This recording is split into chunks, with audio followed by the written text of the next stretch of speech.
All right.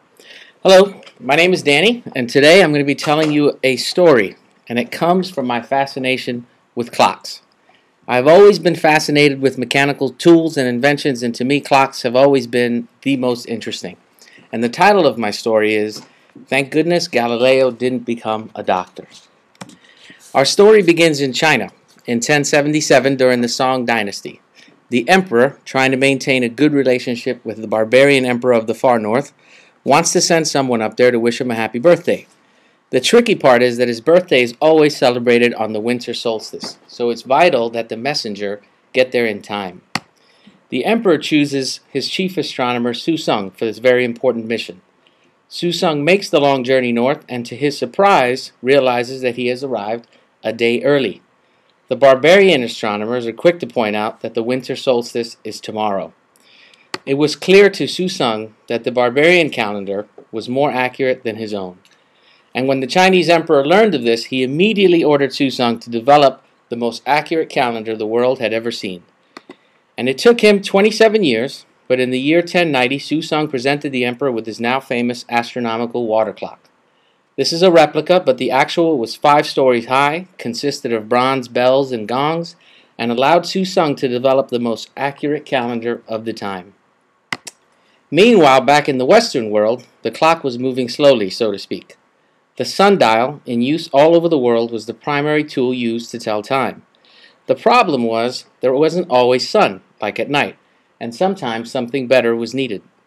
And so the water clock, probably borrowed from China, becomes popular.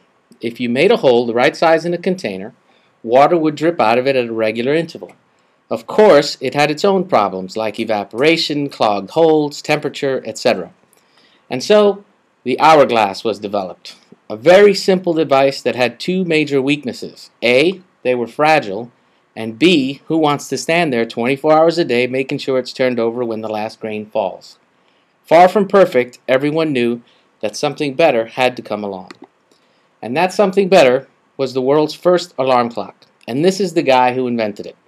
It's not known exactly who he was or how he did it, but what is known is that this poor monk was under a lot of pressure. It was his job to ring the bells throughout the day and night that summoned the other monks to prayer. But he had his own work to do. He couldn't just sit around watching hourglasses all day. So he came up with this. What he did was tie a weight to a specific length of rope that was wrapped around a beam in a tall tower and let it fall. This would take a predictable amount of time. And when the weight reached the bottom, it would hit a small bell signaling it was time for him to alert the other monks. The problem was that the weight constantly needed to be rewound in order for it to work. So along comes this guy, probably one of the greatest geniuses the world has never recognized, responsible for one of the most uncelebrated yet vital inventions of all time. Who is he? We have no idea, but whoever he was, he came up with this. It's called an escapement, and it's a simple device that engages and disengages and allows you to control the fall or escape of a weight tied to a rope. So now, for the first time, people had a reliable 24-hour method of telling time. However, there was still the problem of having to rewrap the weight. Till one day, this guy comes along, Galileo Galilei. He's 19 years old, and he's in medical school in Pisa, and he's sitting there bored, daydreaming, and he's staring at these. They're the candle lamps hanging in the large hall of the auditorium, and they're being pushed by the wind.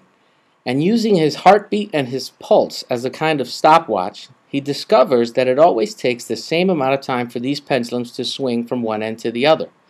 So he drops his medical studies and begins to study pendulums. And that's why I say, thank goodness Galileo didn't become a doctor. In Holland, the Dutchman Christopher Huygens studies Galileo's pendulum idea, and at the ripe old age of 27, merges the escapement with Galileo's pendulum, giving us the final piece of the modern clock. And before long, all manner of gears and dials are added. They become bigger and more accurate. Minutes and seconds are invented. And of course, in order to share them with the people of the town, clock towers start to pop up all over Europe. But Galileo pushed the pendulum idea even further.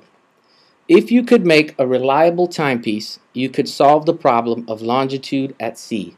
In other words, how to know where you are east to west on the earth at any given point. The problem of longitude at sea had never been solved, and the clock for the first time offered a solution. If you could solve the problem of longitude at sea, this would be great news for all those sailors who kept crashing into rocks because land appeared sooner than they thought. The problem is pendulum clocks don't work on rocking and swaying ships. Galileo never really pursued this problem, but along came Robert Hooke, who theorizes that using a spring instead of a pendulum might work on rocking ships. His work culminates in what we now know as Hooke's laws. Unfortunately, Hooke was never able to fully exploit his theory because of funding disputes with his wealthy backers.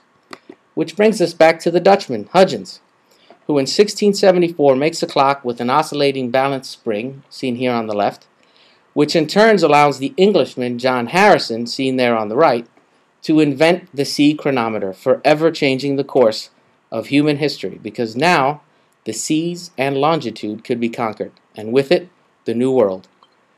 The clock is, in my opinion, the beginning of modern technology. Its gears needed to be precise, so wood gives way to metal, which gives way to alloys. Springs, constantly losing their elasticity, have to be improved. Clock towers, which tend to stay still, needed to be made portable. Without the clock, we can say that the world today would be much, much different. And looking at my clock, I can see that my time is up. Thank you. Thank you.